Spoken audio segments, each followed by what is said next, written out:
बिहार विधानसभेतील एनडीएच्या विजयानंतर ठाण्यात भाजपचा जल्लोष. बिहारच्या निवडणुकीत मतदान संपल्यानंतर जाहीर झालेल्या एक्झिट पोलमध्ये जवळजवळ सर्व सर्वेक्षण संस्थांनी एनडीएला मोठा विजय मिळवण्याची शक्यता वर्तवली होती. एक्झिट पोलनुसार राष्ट्रीय लोकशाही आघाडी एनडीए पुन्हा एकदा प्रचंड बहुमताने सरकार स्थापन करू शकते असे वर्तवण्यात आले होते. त्या अनुषंगाने आज बघितले तर एनडीएला घवघवीत यश मिळाले आहे. त्यात भाजप आघाडीवर आहे. याचा आनंद व्यक्त करण्यासाठी ठाणे स्टेशन येथील सॅटिस पुलाखाली भाजपतर्फे जल्लोष करण्यात आला. यावेळी एकमेकांना आणि नागरिकांना लाडू वाटण्यात आले आणि ढोल ताशाच्या गजरात नाचत आनंद व्यक्त करण्यात आला. बिहारचा विजय म्हणजे महाराष्ट्रातील येणाऱ्या महापालिकेच्या निवडणुकांच्या विजयाची नांदी असल्याचे यावेळी शहर जिल्हा अध्यक्ष संदीप लेले यांनी सांगितले. या जल्लोषाला ठाण्याचे लोकप्रिय आमदार संजय केळकर, ठाणे शहर जिल्हा अध्यक्ष संदीप लेले, माजी अध्यक्ष संजय वाघुले, वृषाली वाघुले व इतर पदाधिकारी व भाजपा कार्यकर्ते, ठाणेकर, नागरिक मोठ्या संख्येने उपस्थित होते.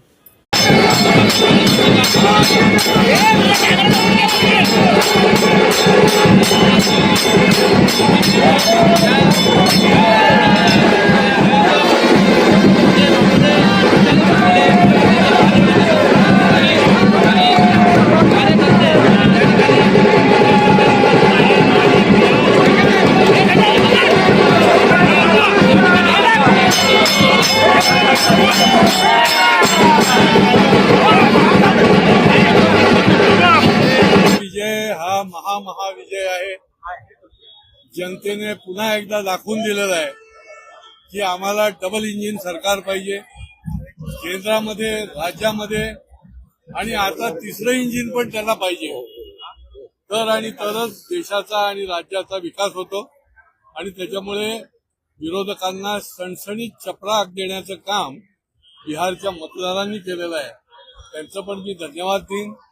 आणि त्या ठिकाणी भारतीय जनता पार्टी जेडीयूचं एकत्रितपणे अशा 200 पार एवढं प्रचंड असा विजय त्या ठिकाणी मिळालेला आहे.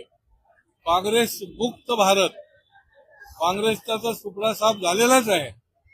पण त्या ठिकाणी विरोधकांचे देखील भले भले लोक त्या ठिकाणी त्यांना जनतेने घरी बसवलेला आहे.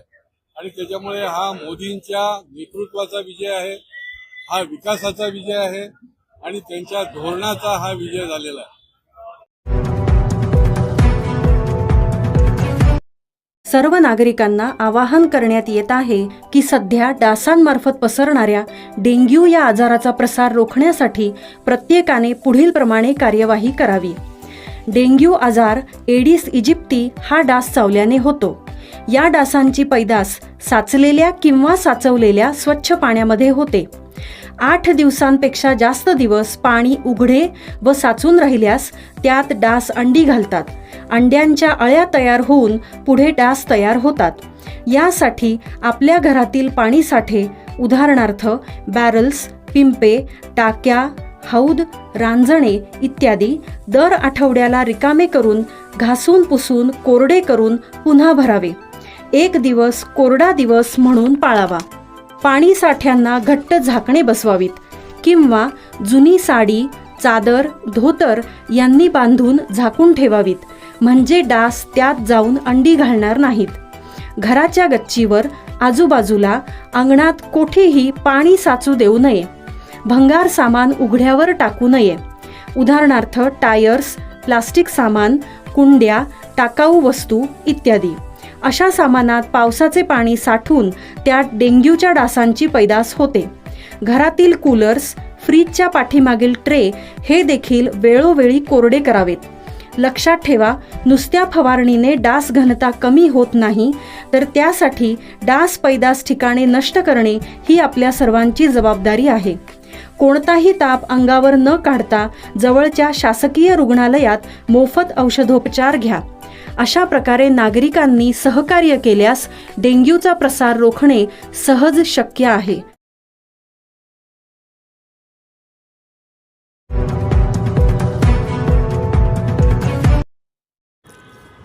घोडबंदर रोडवरील वाहतूक कोंडी तातडीने सोडवा. घोडबंदर वरील वाहतूक कोंडी सोडवण्याबरोबरच ठाणेकरांचा प्रवास कसा सुरक्षित होईल यावर भर द्या. ठाणे शहरातील सर्व उड्डाण पुलांवरील खड्डे तातडीने बुजवा. अवैध पार्किंग करणाऱ्या गाडीवाल्यांकडून दंड वसूल करून रस्ते मोकळे करा. मुबलक पिण्याचे पाणी आणि अखंडित वीज पुरवठा देण्याबरोबरच स्वच्छतेवर भर देण्याचे निर्देश खासदार नरेश म्हस्के यांनी आज सर्व प्राधिकरणाच्या अधिकाऱ्यांना दिले. घोडबंदर रोडवरील विविध प्रश्नांसंदर्भात आज उपमुख्यमंत्री एकनाथ शिंदे यांच्या आदेशान्वये ठाणे महापालिका मुख्यालयातील अरविंद पेंडसे सभागृहात खासदार नरेश म्हस्के यांच्या अध्यक्षतेखाली एका बैठकीचे आयोजन केले गेले. या बैठकीला ठाणे महापालिका आयुक्त सौरभराव, अतिरिक्त आयुक्त संदीप माळवी, वाहतूक विभागाचे पोलीस उपायुक्त पंकज शिरसाट, माजी नगरसेवक सिद्धार्थ ओवळेकर, शाखा प्रमुख Pravin Nagre, Nitin Landge, MMRDM, Mumbai metro, RTO, MSEB, सार्वजनिक बांधकाम विभाग, ठाणे महापालिका, मीरा भाईंदर महापालिका अशा विविध प्राधिकरणांचे वरिष्ठ अधिकारी तसेच जस्टिस फॉर घोडबंदर रोडचे सदस्य ॲडव्होकेट राधिका प्रकाश राणे, गिरीश पाटील, पंकज सिन्हा, हिरानंदानी मेडोचा, प्रियाता दिवांजी, मनीषा रेड्डी, घोडबंदर रोडवरील अनेक गृहनिर्माण सोसायट्यांचे चेअरमन, सेक्रेटरी या बैठकीला उपस्थित होते.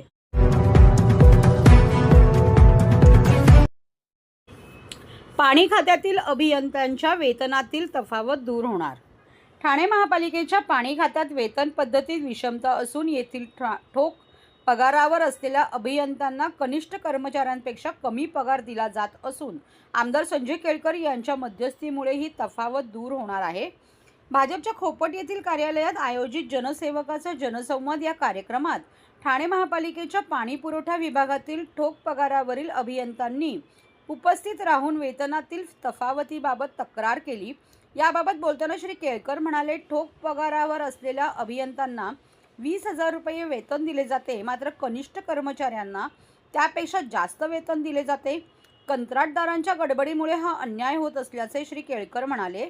अभियंत्यांना त्यांच्या श्रेणीप्रमाणे पगार मिळावा यासाठी अधिकाऱ्यांशी चर्चा केली असून ही तफावत दूर होईल असेही श्री केळकर यांनी स्पष्ट केले. यावेळी जनसंवाद कार्यक्रमाला ज्येष्ठ माजी नगरसेवक मिलिंद पाटणकर, माजी उपमहापौर अशोक भोईर, महेश कदम, दत्ता घाडगे उपस्थित होते. सफाई कामगारांच्या विविध मागण्यांसाठी देखील बैठक घेऊन अधिकाऱ्यांची चर्चा केली आहे. महिन्याभरात या कर्मचाऱ्यांची वारसा हक्काची सर्व प्रकरणे निकाली काढून कर्मचाऱ्यांना लाभ देण्यात येणार असल्याचे सांगण्यात आले आहे, अशी माहिती श्री केळकर यांनी दिली.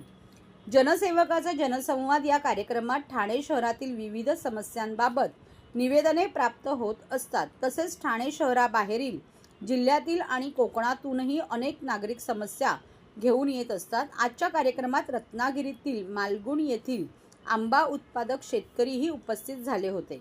त्यांनी लावलेल्या आंब्याच्या 200 कलमांची बाग ट्रान्सफॉर्मरमुळे सलग तिसऱ्यांदा उद्ध्वस्त झाल्याची तक्रार त्यांनी केली. श्री केळकर यांनी संबंधित कार्यकारी अभियंत्यांशी फोनवर चर्चा करून बागेतील ट्रान्सफॉर्मर हलवण्याच्या स्पष्ट सूचना दिल्या. लवकरच हा ट्रान्सफॉर्मर हलवण्यात येऊन आंबा उत्पादकाला दिलासा मिळेल असे श्री केळकर यांनी सांगितले. आज नेहमीप्रमाणे सफाई कामगारांवर निरनिराळ्या माध्यमातून अन्याय होतो. आता वारसा हक्काचा अजून झालेला नाही, पण आमची बैठक झाली अधिकाऱ्यांबरोबर आणि त्यामुळे या महिन्याभरामध्ये जेवढे म्हणून वारसा हक्काचे प्रलंबित प्रकरणं आहेत ती आता सोडवण्याचं त्यांनी मान्य केलेलं आहे. तसंच पाणी खात्यामध्ये इंजिनियर लोकांना ठोक पगार 20,000 मिळतो आणि त्यांच्यापेक्षा कनिष्ठ जागेवर काम करणाऱ्यांना त्यांच्यापेक्षा पण जास्ती मिळतो. तर ही जी काही तफावत आहे ही कॉन्ट्रॅक्टर लोक गडबड करतात. ज्यांना ते कॉन्ट्रॅक्ट दिलेलं असतं त्यांनी त्याच्या ग्रेडप्रमाणे पगार दिले पाहिजेत. तर ते पण आता आम्ही त्यांच्याशी संपर्क करून दुरुस्त केलेला आहे. त्या इंजिनियरना त्यांच्या पदाप्रमाणे पगार मिळाला पाहिजे. त्याचबरोबर आज रत्नागिरीवरनं पण एक आले होते. त्या ठिकाणी मालगुणच्या जवळ त्यांची 200 आंब्याची शेती आहे. 200 आंब्याची कलमं आहेत. 3 वेळा जळाली. त्या ठिकाणी वीज मंडळाने ट्रान्सफॉर्मर जो लावला आहे त्यांची कुठली परवानगी नाही, त्याला मोबदला नाही, कुठलं काही नोटीस नाही आणि ती ट्रान्सफॉर्मर तसाच लावल्यामुळे ही आंब्याची बाग जी आहे ती त्यांची 3 वेळा नुकसान झाली. तिथल्या कार्यकारी अभियंत्याला स्पष्ट मी सूचना दिल्या आहेत आणि मला असं वाटतं की निश्चितपणे हा ट्रान्सफॉर्मर जो आहे ते त्यांच्या आंब्याच्या बागेतून दुसरीकडे निश्चितपणे हलवलं जाईल. बाकी निरनिराळ्या नोकरी करताही काही मंडळी येतात, काही रेशनिंगच्या संबंधामध्ये काही गंभीर प्रश्न निर्माण झालेले असतात, तेही विषय या ठिकाणी आले. पोलीस स्टेशनच्या संबंधी देखील काही गोष्टी ज्या आहेत त्या अन्यायाच्या होत असतात, त्या ठिकाणी संपर्क करून आम्ही निश्चितपणे सोडवले. साहेब, बिहारमध्ये काँग्रेसचा सुपडा साफ झाला आहे. काँग्रेसचा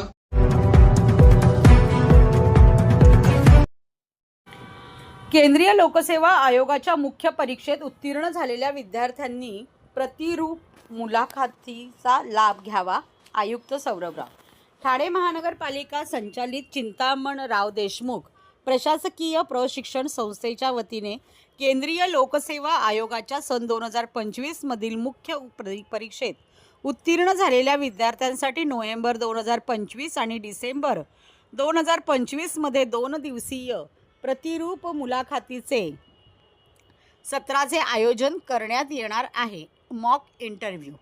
विद्यार्थ्यांनी या प्रतिरूप मुलाखतीचा लाभ घेण्याचे आवाहन प्रशासक तथा महापालिका आयुक्त सौरभराव यांनी केले आहे.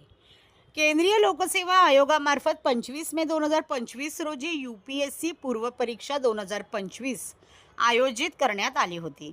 तदनंतर केंद्रीय लोकसेवा आयोगामार्फत 22 ऑगस्ट 2025 ते 31 ऑगस्ट 2025 रोजीपर्यंत UPSC मुख्य परीक्षा 2025 आयोजित करण्यात आलेली असून सदर मुख्य परीक्षेत उत्तीर्ण होऊन अंतिम मुलाखतीस पात्र झालेल्या विद्यार्थ्याकरिता चिंतामणराव देशमुख प्रशासकीय प्रशिक्षण संस्थेमार्फत प्रतिरूप मुलाखतीचे मॉक इंटरव्ह्यू सत्राचे आयोजन करण्यात येणार आहे.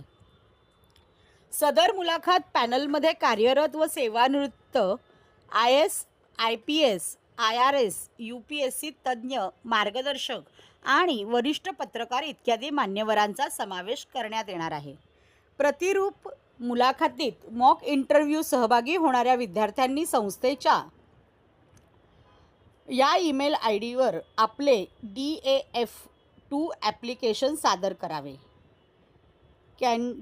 CDIN institute@thanecity.gov.in संस्थेमार्फत विद्यार्थ्यांच्या DAF2 ॲप्लिकेशनचे संस्थेच्या तज्ज्ञ प्रशिक्षकांकडून विश्लेषण करण्यात येईल, जेणेकरून विद्यार्थ्यांना प्रतिरूप मुलाखतीत आणि UPSCच्या अंतिम मुलाखतीत मोठ्या प्रमाणात फायदा होईल. त्यामुळे प्रतिरूप मुलाखतीस इच्छुक विद्यार्थ्यांनी 28 नोव्हेंबर 2025 रोजीपर्यंत forms.gle या लिंकवरती नाव नोंदणी करावी. अधिक माहितीसाठी संस्थेच्या 25881421 या दूरध्वनी क्रमांकावर संपर्क साधावा.